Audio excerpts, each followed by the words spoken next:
Deep in the spiritual traditions of the Himalayas, there's this incredible concept of 10 cosmic forces.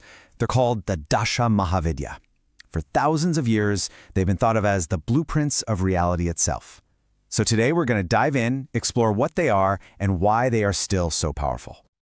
You know, the source material puts this in such a powerful, modern way. Forget about some dusty old statues. Think of these 10 forces as dynamic, universal principles. They're like living algorithms that run everything, from the creation of the universe to the challenges in your own life. All right, so first up, let's explore what these cosmic flames really are. We're going to peel back all the layers of myth and philosophy to get right to the foundation of this amazing spiritual system. To really get a sense of their power, you have to appreciate just how long this has been around. I mean, this is not some new age idea. It's a tradition with roots stretching back 3,500 years.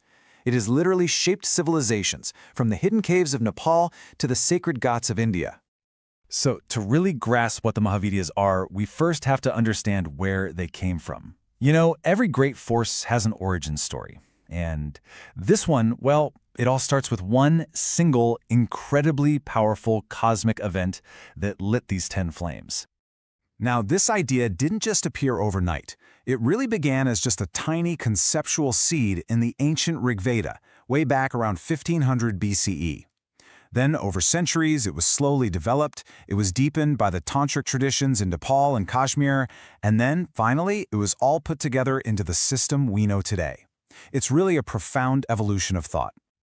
Okay, so alongside that historical timeline, you have the core myth, which is basically a story of cosmic physics. The goddess Sati's sacrifice isn't an ending, it's a transformation. Her divine energy fractures into 10 distinct, powerful currents. These become the fundamental forces that the god Shiva has to manifest to literally stabilize the universe and stop it from collapsing. And now we get to the heart of the whole system. Let's explore these 10 forces, but not as some random list. Think of them as a perfectly balanced spectrum of cosmic functions, where each one has a vital and totally distinct role to play. The real power of this system is in its balance. So on one end of the spectrum, you have Kali. She is the raw force of dissolution, the one who ends all cycles. And on the complete opposite end, you have Kamala, the embodiment of abundance and completion. The entire cosmic dance happens right between these two poles of ending and beginning. Now check out this fascinating pair. Tara is the guiding star, right? The power that pulls you through suffering. Dhumavati, on the other hand, represents the wisdom you gain from that suffering, the detachment you learn through loss. So one is your guide in the storm, and the other is the lesson you learn after it passes. This next contrast is just so key. Tripura Sundari embodies the serene, perfect, divine order. But Bhairavi, she is the raw, fierce power that's required to protect that perfection. The system teaches that you just can't have one without the other. Perfect order requires a fierce guardian. And what about creation itself? Bhuvaneshwari is the infinite, boundless space where everything emerges from. But then you have Chinnamasta, who represents a really shocking, radical truth, that creation is sustained not just by birth, but by sacrifice. Life feeding life. It's this incredible interplay between the void and the act of giving that keeps the cosmos turning. Finally, we see this contrast in how power is actually used. Bagalamukhi is the power to paralyze external threats, to just stop negative forces in their tracks.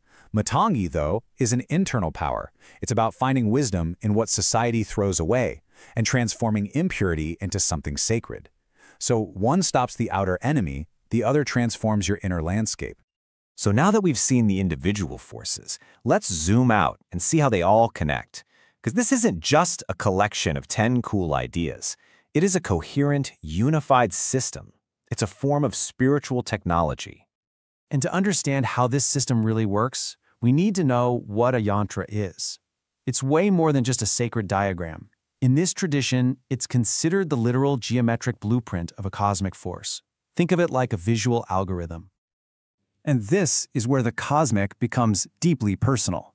The Mahavidyas form a map that corresponds directly to the chakras, the traditional energy centers of the human body. From Dhumavati down at the root chakra all the way to Kali beyond the crown, the entire cosmic system is said to be mirrored right inside of us. But why does a 3,500-year-old system matter today? Well, in this final section, we're going to see that this is no relic of the past. It's a living tradition that's actively used to navigate the challenges of the modern world. And its relevance is practical, not just philosophical. I mean, these ancient algorithms are still actively being used today. Someone facing a major crisis might invoke Kali's transformative power. Another person seeking guidance might turn to Tara. Bagalamukhi is even called upon for success in legal battles. It's a spiritual toolkit for life's challenges.